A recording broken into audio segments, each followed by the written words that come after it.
Hi, and welcome to episode number 19 of Get Involved Moon Township here on MCA TV. I'm your host, Tom Baker. Thank you so much for tuning in. We have a great episode ready for you today. Before we get to our three guests, who are going to bring a ton of information about good things going on here in Moon Township, just want to give you a quick Get Involved update. But even before we get to that, we are celebrating a couple of special things today.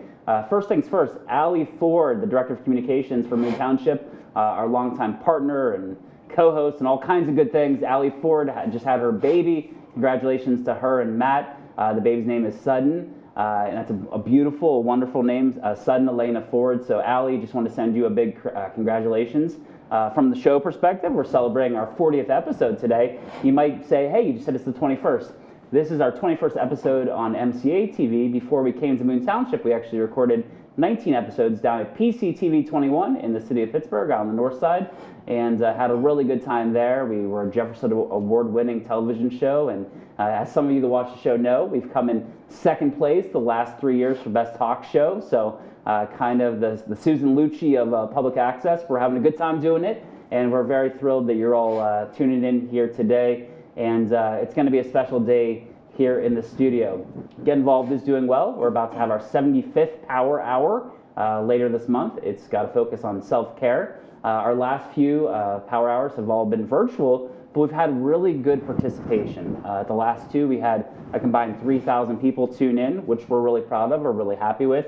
Power Hour in person, typically over the last decade, has gathered between 30 and 40 people. So the fact that we have over 1,000 people watching the programs and watching what we're doing to bring people together in a positive way is really happy. It really makes us happy as an organization.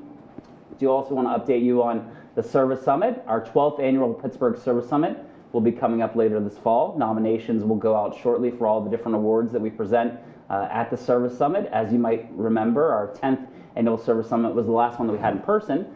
President Chris Howard, right from here in Moon Township, the president of Robert Morris University, was our keynote speaker at that.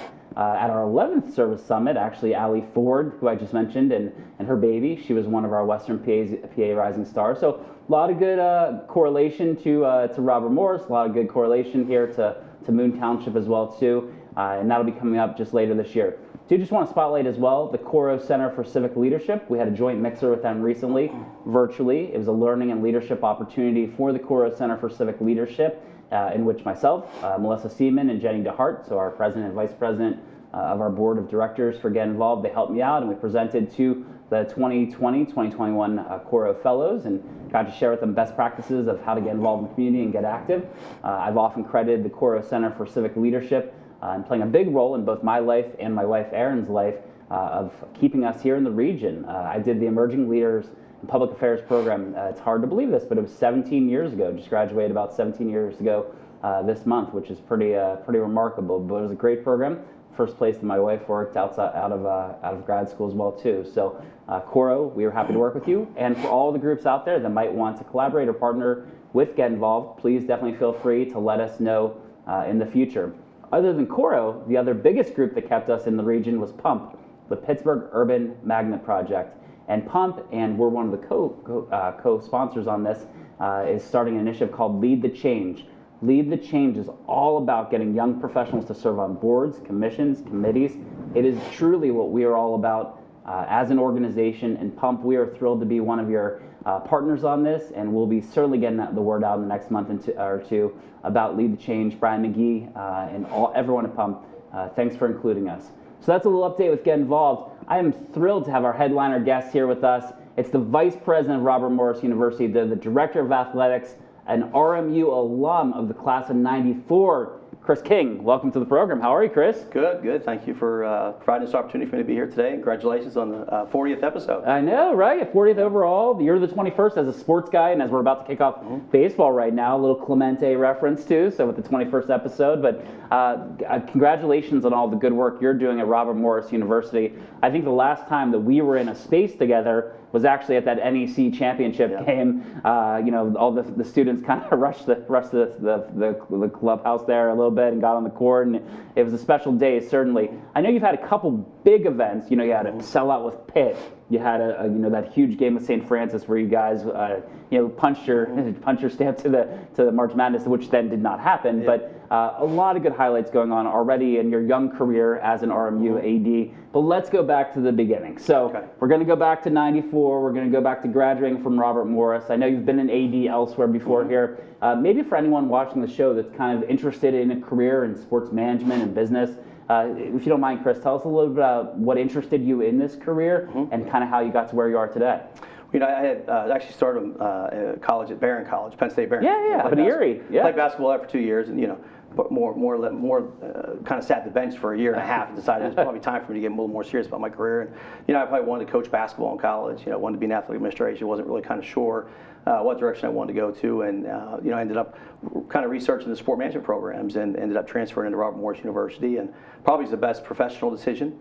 Many people would say your personal decision, but best professional decision of my career. And had incredible internships at Robert Morris, incredible faculty, and it just was a great opportunity for me as a young aspiring administrator that led me on a 26 year athletics administrative career. Right, and this is not your first time being an AD, I believe, right? Correct. So you were an athletic director at University of Texas Rio Grande? Yeah, University of Texas Rio Grande Valley. Rio Grande Valley. Yeah. How long were you there? I was there for 10 years. Oh, okay, wow. Yeah. Okay, and as an AD for most of that time? All 10 years. Yeah. Okay, so you definitely were a very young AD then, in your 30s then. Very cool. I guess one question that we often ask young leaders, young professional leaders is, some of the people working for you, reporting to you, other coaches that would have been part of your athletic program.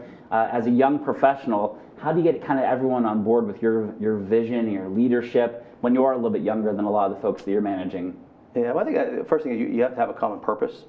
That's a big part of it. And I think we were really looking at building a culture, building a championship culture. And I think there was I call the 4 Ps. The purpose, the people, the process, and of course the product. And so we kind of set that culture up. We had some instant success. And I think that everybody kind of really bought into really the end product of what we were trying to do as an athletic program. And I think, again, it doesn't matter if you're 36, you're 46, you're 56.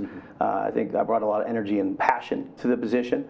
And again, I think, anytime that you do have that success and that you're there for the right reasons, and again, at the end of the day, we're there, for the student-athlete experience, student success, student-athlete welfare, and the coaches really bought into that. And, at the time, we were probably one of the worst programs in the country in Division I.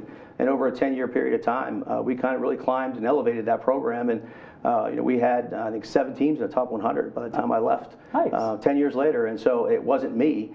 It was everybody else in our department that really kind of bought into that purpose, that culture, and that vision that we put in place. That's great. It's so cool to hear about that. You mentioned just student success across the board, right? Actually, our inaugural board president, who served for many years, Penny Samaya, down from the University of Pittsburgh, is in charge of that. A lot of the student empowerment work that Pitt is doing. What are some things, Chris, that you and the RMU team is doing to make sure that students succeed on the court, on the playing field, all the different sports that they're playing, but also off the court as well too for your athletes? Well, pre-pandemic, pandemic's a little more difficult. I mean, a lot of it's hands on deck right now, and just trying to, number one priority for us right now is our health and safety and the protocols for the pandemic. But pre-pandemic, we were spending a lot of time on our student-athlete experience, the student success programs, the academics. They do an incredible job. I mean, this past semester in the fall, we had a department GPA of a 3.475. Wow. Which is remarkable with 425 athletes. Wow. I mean, that's like, I think, 11 of our 16 teams had a 3.5 department GPA or higher. And then we take a look at a lot of our student-athlete welfare programs and our career and leadership development programs. And, again, we aspire for them, post-athletics to be very successful in their careers. And, it's not just about what they do in the playing courts, playing fields, or on the ice. It's what they do post-athletics when they get that RMU degree. Those are some impressive GPAs. Wow. Well, I'll be honest with you, I was at the press conference, and there was a lot of things we did really well, and there's things I thought we could improve on. And when I talked about academics, I was open. I was like, okay, there's one thing I hope I don't mess up. Because at the time it was a 3.418. Okay. And I was like, I hope this is something I don't mess up, because that was really high. And everybody got a kick out of it. And we've had 3 straight semesters of really elevated department GPA. Wow. So, I mean, again, it goes back to our coaches. They recruit the best and the brightest, and our student athletes get it done in the classroom. Absolutely. Well, some of our past guests on this show certainly have been Andy Toole, who works closely with you, the head basketball coach. Dr. Howard, President Chris Howard, who's been on the show also, the keynote of our service summit. So you have a university president that is incredibly involved athletically, not only just in his background, but obviously serving on different boards and commissions.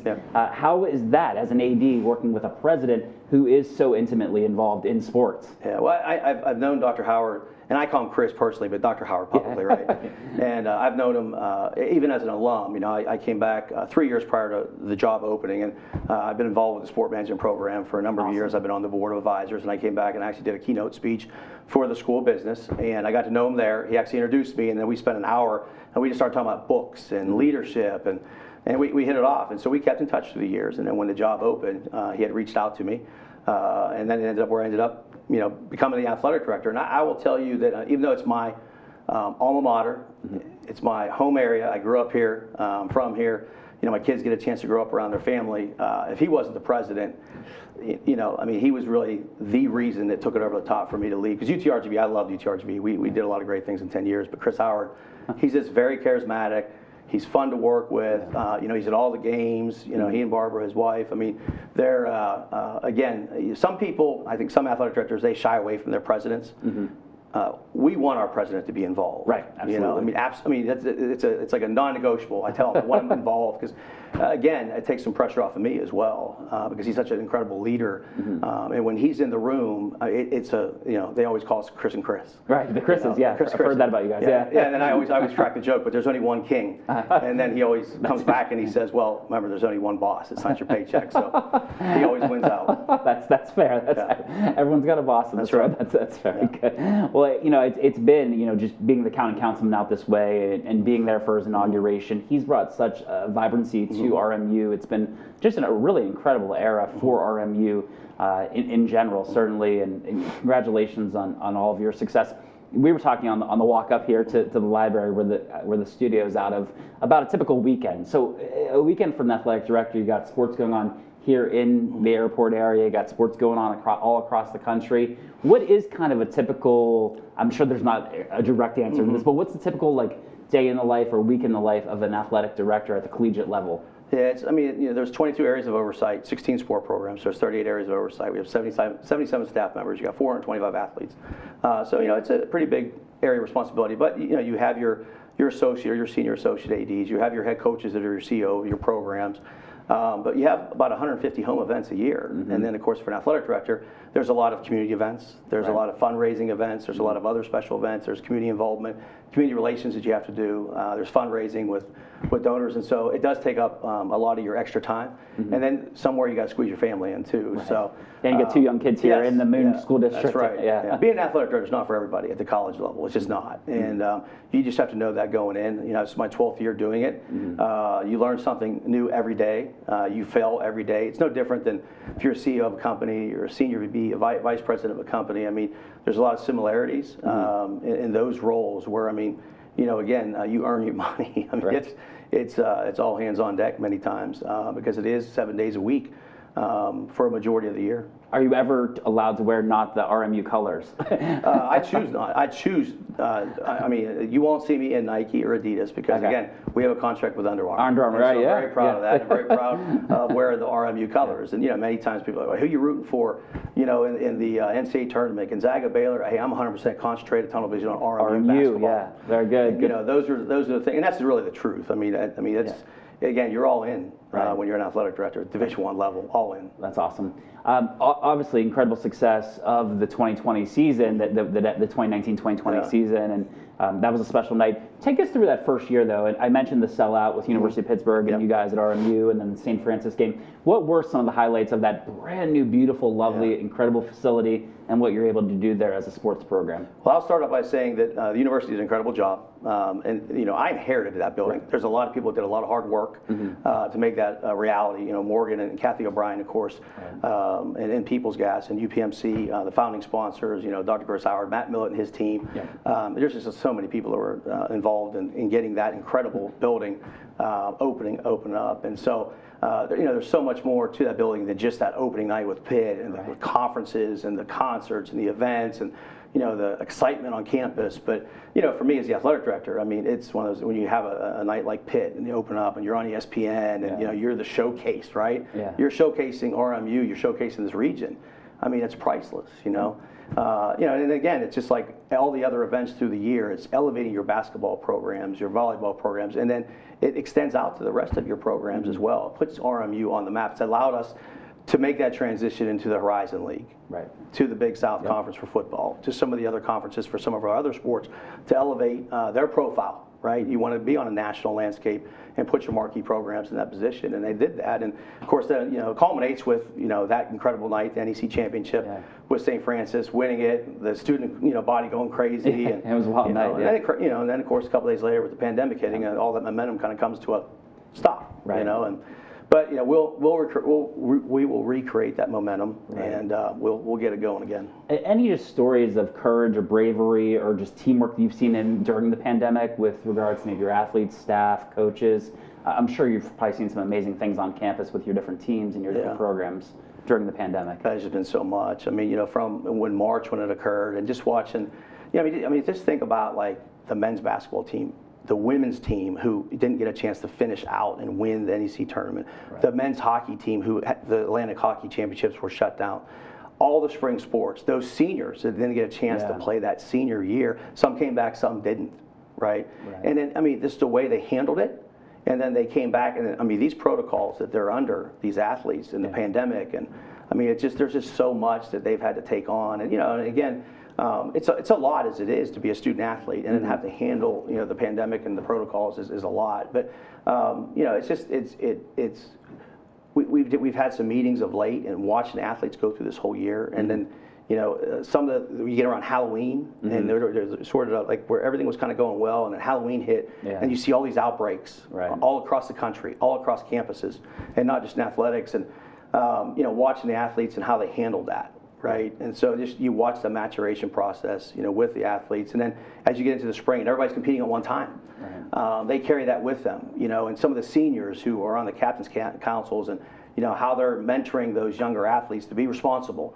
Don't go into those large gatherings. We want to play for a championship. And so I mean, there's a lot of lessons that have been learned this year, good and bad. Right. And so there's been a lot of, and we learn a lot as administrators too, and from the risk management side that we'll take into the future post-pandemic. And so, I mean, the pandemic has not been good for anybody, but there's been a lot of lessons learned, and there has been some good things that we've seen, and hopefully these athletes 10 years from now, a lot of situations they'll be in, it'll be much easier for them based off of what they've had to handle this year. Absolutely. You mentioned, and congratulations, I follow you pretty closely on Twitter. Your life is an interesting life, that's for sure, and a busy life. You mentioned community relations and working here with the community. This show airs certainly in Moon Township, but also in the airport area and truly around the region. What are some ways that people that want to support RMU, that want to give back to one of the teams, that want to be a supporter in some way of RMU athletics, what are some ways for people to get involved with your program? Well, one of the things I've always said is if we have to support the community for the community to support us. And so I'm not so sure that athletics probably did as good of a job as we should have. And then, of course, there was a lot of things we were putting in place with some community relations plans. And then, of course, the pandemic hit. And so there's some things we're going to unveil probably this fall, hopefully, when we get back open with athletics and back to some normalcy, we hope. But, we'd love to have, the community come out to our games, of course. We'd love to be able to partner up with corporate sponsors. The Chamber of Commerce, I know I've got some, our revenue producers, I know I've got them involved more now with the Chamber. Good.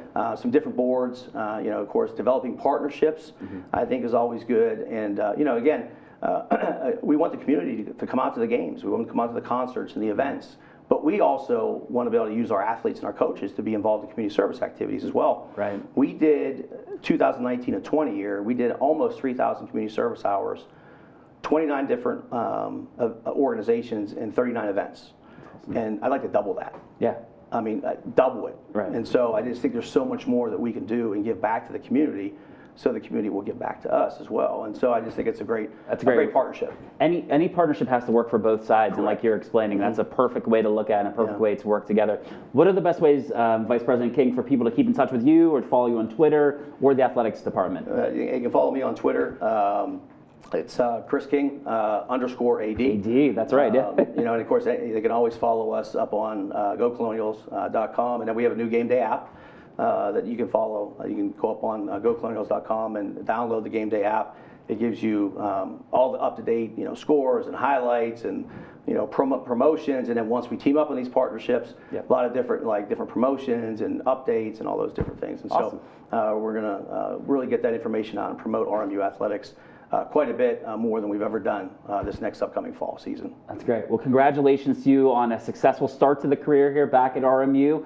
Very glad to have you here in the airport area. So happy that your kids are able to grow up with their family too, their larger scale family, which is awesome. So congrats to you on all of your success. Keep up the good work, and go Colonials. Thank you very much. Thank you. That was Chris King, our first guest here on episode number 21 of Get Involved Moon Township. We'll be back in just a minute with Heather Piniella, who's the director of our library, where we're filming right from here today. We'll be back in just a minute on episode number 21 of Get Involved Moon Township.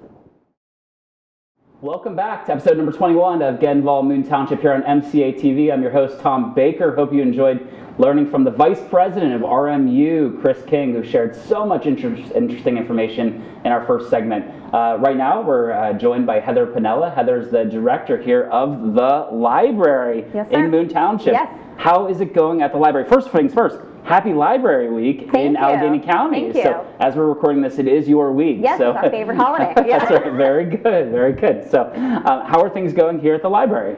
Really well, actually. So we reopened, after we closed for a while for the pandemic, we reopened and then we shut down again right around Thanksgiving. So we've been open since about mid-February with no incidents. People are glad to be back in, glad to be able to browse the stacks and just see the staff, and we're happy to have them back in the doors. That's awesome. So things are going well. Good, good. My daughter and I were out at Northland. We know the Amy's predominantly. Yes. So we know Amy Steele, we know Amy McDonald, certainly. Northland's a great library. Absolutely. A lot of great memories there over the years, certainly, and some good memories here, too. I will say, I don't know that everyone knows that where we record the shows here at MCA TV is literally the bottom floor of the library. Yes, right below us. Yeah. So tell us a little bit, we'll kind of go back in time. So I know you went to Geneva. I did. Went to Mansfield, one of the state system schools. I'm a Millersville/IUP person, so I definitely know a good bit about Mansfield. But tell us a little bit about kind of your educational background and what led you to this career. Yes, so you're absolutely right. I did go to Geneva College in Beaver Falls for my undergraduate degree, so I got that in English and secondary education. So after I graduated from Geneva, I taught for a few years high school and middle school language arts, composition, theater, and then while I was teaching, went to Mansfield University, predominantly online, and got my master's degree in library science, information technology with a focus in youth services. So mainly to work with school-age students, middle school through high school. Nice. And you've been here for 12 total years at the Moon Library. What have been some of the leadership roles or positions you've held during that time? So when I started at Moon, I was part-time here as the Teen Services Librarian only, and did that for maybe about 2 years, and then took over full-time as Teen and Adult Services Librarian. Did that for a few years, kept that role and added reference librarian and then assistant director, and then over the past year and a half, a director. Oh, wow. Okay. So you're still pretty new in this role. Yeah. And predominantly during a pandemic to be in that role. Yes, wow. right before the pandemic started. So, yeah.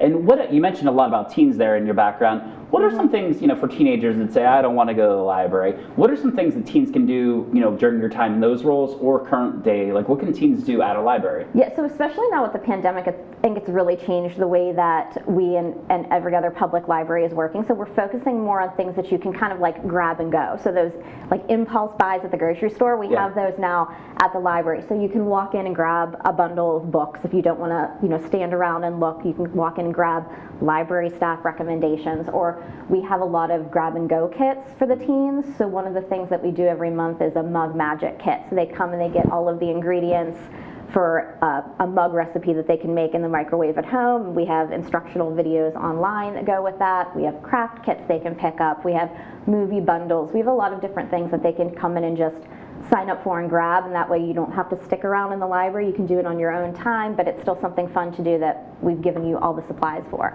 Nice. That's awesome. That's a lot of Yeah. good stuff for teens to do, to keep them busy with positive Yep. stuff. That is very Yes. good. Yeah. Yeah. And what is, if in kind of in a typical day, and I'm guessing weekdays are a little different than weekends, but in a typical day, who are the clientele? Who comes to predominantly to the Moon Library? I'm sure it's a little bit of everyone, but who are some of your, I guess, largest target audience of people that come to the library? Right, so during the day with, and now especially with kids being back in school in person, we're seeing more of our older adults coming in throughout the day to get materials, get help on the computer, use the computer for job searching or Facebook. And then we see a lot of young families, and I always like to say that those young families are our bread and butter. This is why we're here. We want you to bring your kids to the library. We want them to be able to spend time. And pre-pandemic, we had a lot of kids' activities. So we constantly had, little ones in and out of the door. So that's really what we're still seeing, with a little bit more reluctance on parents' part, I think, to bring the kiddos into the library. But I don't blame them. I have a daughter at home, and I'm cautious about what she does. So we try to do more and more that's virtual for those families to give them a sense of normalcy and stability right now. That's awesome. So, I mean, you mentioned some of the kids' activities. Yeah. Let's talk maybe hopefully in a post-pandemic world, or Right. some of the stuff you were working on beforehand. What are some fun things for families to do together? What are some activities? I'm guessing some might be related to different holidays and things, but what are some of the fun activities, or maybe some of your favorite traditions at the library? We have, our children's staff is fantastic. So Storytime has never stopped for us. As soon as our doors closed, Storytime went up online, live, Facebook. We have a YouTube channel that they can visit. Miss Megan, our head children's librarian, she does a Pinterest account. She does an Instagram account for the kids. We make sure that our faces are constantly online, so they still have some, they're still looking at us. They're still able to interact with us. Yeah, and I think one of our favorite things is are those story times, and we used to host ABC Open Play, where moms and dads could come and bring the little ones, and they could just interact and have an open play time. So we're looking forward to, in the next few months, hopefully being able to get some of that stuff going again. That's awesome. And how big of a kind of an operation is the library here in Moon Township, the public library? Is it 4 staff members? Is it 100 staff members? Kind of how many people work out of the library? Not quite that Somewhere big, in the middle, I'm yes. guessing. So we have 13 staff members. 13, okay. 4 of us are full-time. So we have 3 librarians, myself, Megan Good, who's our head children's librarian, Roxanne Kane is our cataloging and technology services librarian. We have 3 library assistants who help with the programming, and then our remaining staff members are daily circulation clerks who work at the front desk and help people with anything that they need when they come in. Okay. And then volunteer-wise, I've met, honestly, some of the nicest people in my life out in this studio here at MCA TV, We've had just through great the volunteers. Let's hear about volunteers within the Moon Library and kind of how people get involved with the library. So you can just call us, or you can visit our website, which is moonlibrary.org, to apply to be a volunteer. Right now, because of pandemic protocols, we are not taking volunteers, unfortunately, because we're trying to protect their safety as well as the safety of the staff.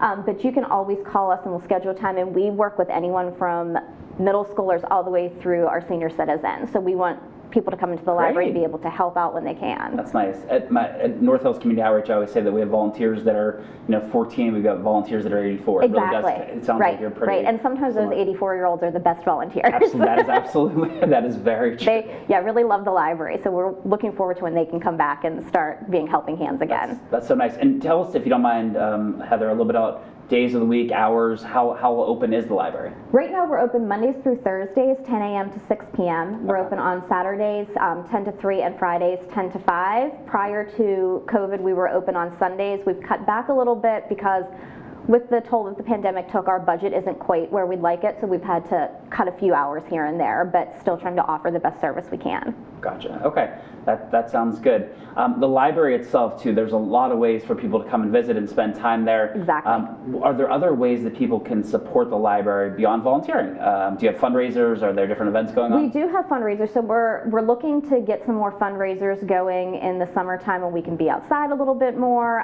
People can still social distance but still, have fun.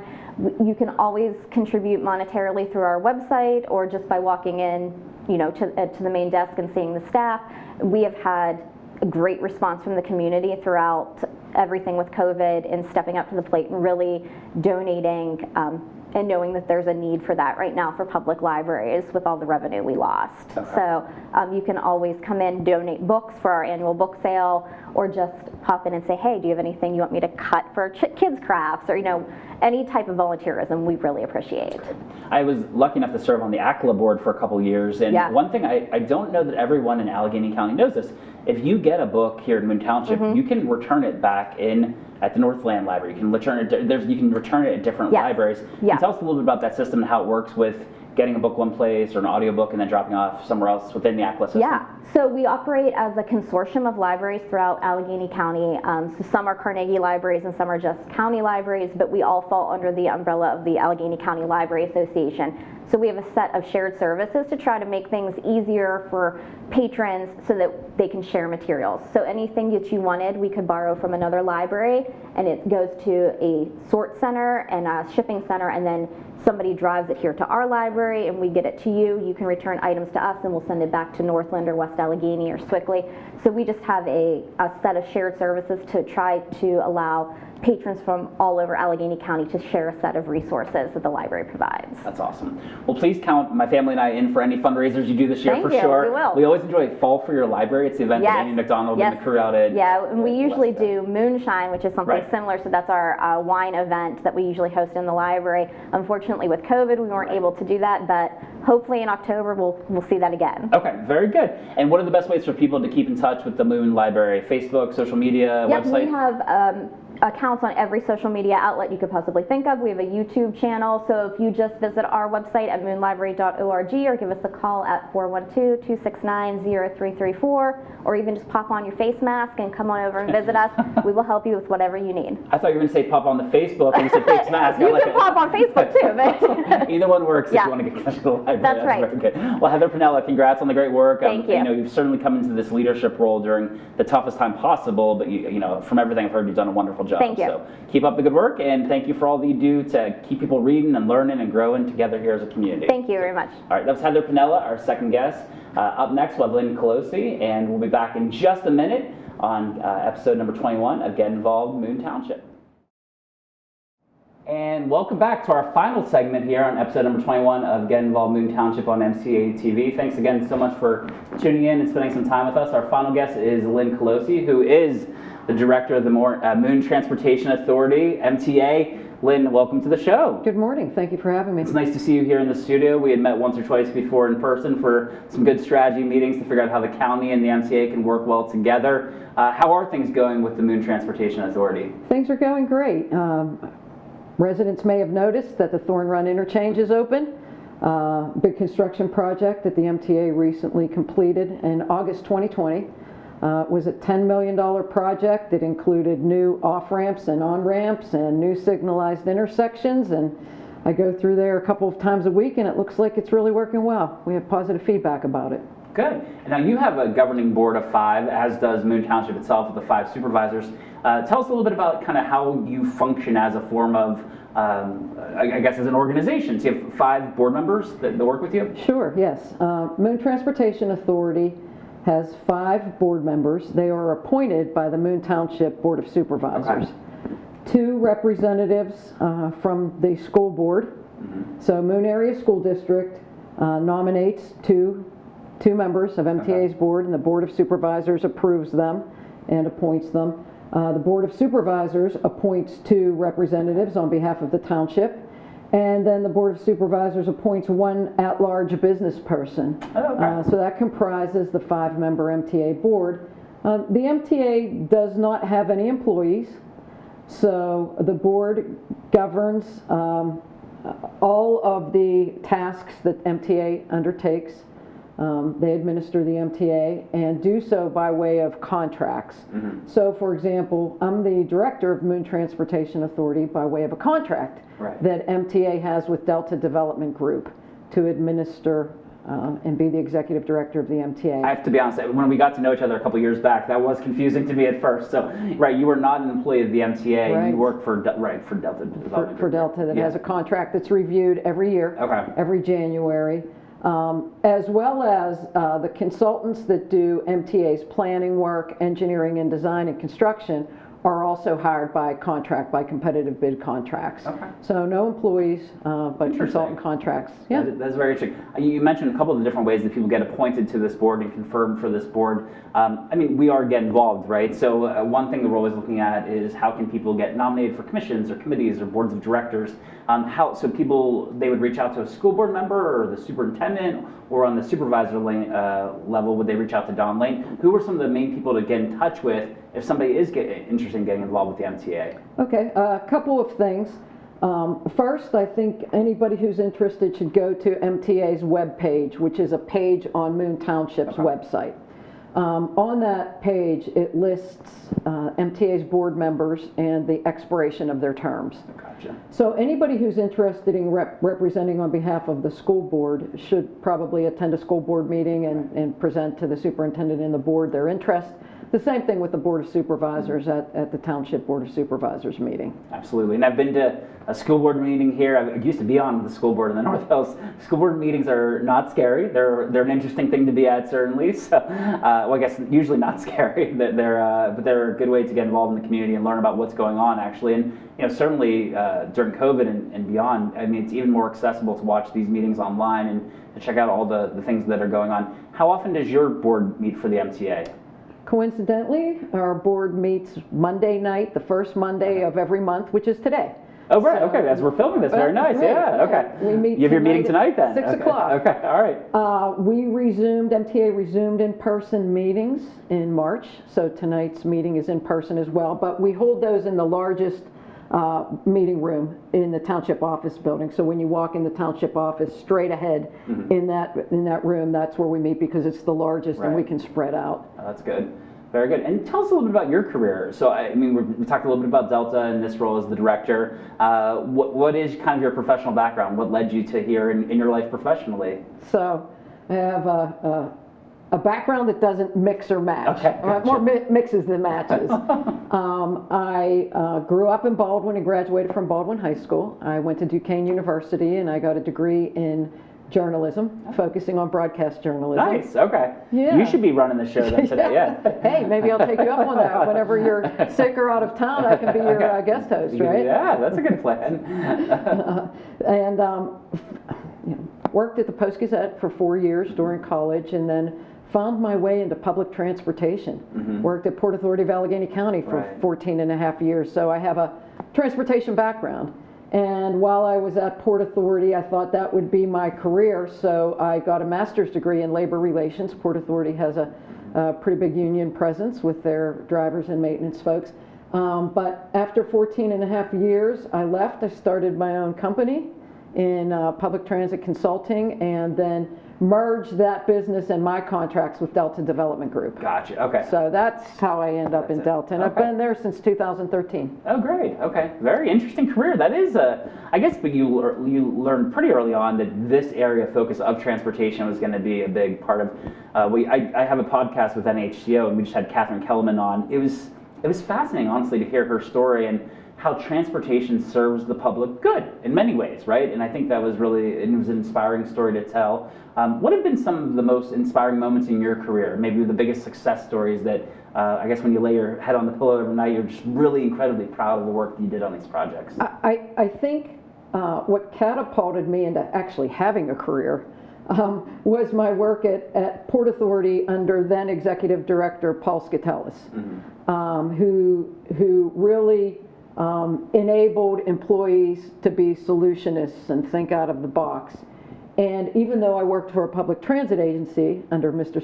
Skatelis, my responsibility was development, transit-oriented development, real estate development, park and rides. So I had this whole multimodal transportation background that I was able to plan, design, construct multimodal transportation projects that sometimes did include roadways or different kinds of bike, pedestrian, transit roadways.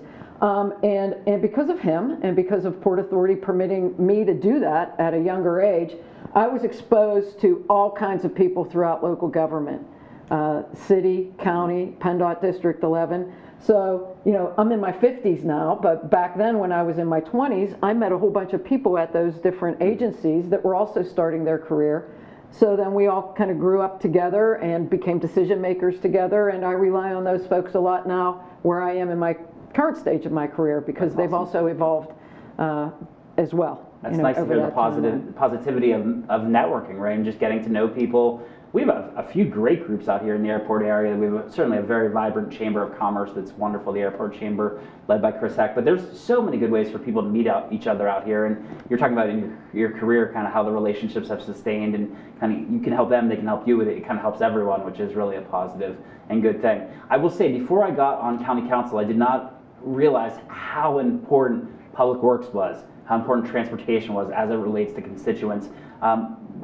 With residents here in Moon, do they reach out to you as the MTA? Do they come to the meetings? Do they send emails? What are ways for people to voice their concerns or thoughts or opinions on what's going on with the MTA? That's a really interesting question, because I think Moon Transportation Authority is underreported, and a lot of residents and some other agencies are not aware of Moon Transportation Authority or what we do. So our website presence is on the Township's website. Anything we blast out publicly, we do through the Township's Facebook page and or special press releases. But I think folks, if they're interested, should come to our board meetings on the first Monday of every month at 6 o'clock, because Moon Transportation Authority is very unique and does very important things in the township. For example, the Transportation Authority is primarily responsible for building transportation projects, large-scale transportation projects in Moon Township that have an economic development bend to them. So, for example, we build plan design and construct interchanges, major roadways, missing roadways that open up land development. And it's important for residents to learn about that and know about that. We don't pave the township's roads or just... That's all public works. That's all public works, but really big new things that expand tax base and create jobs, that's what the Transportation Authority does. And you know, you bring up a good point. Maybe we ought to have our own social media presence and start connecting with people. We haven't done that in the past, but we attend school board meetings a couple of times a year to do presentations.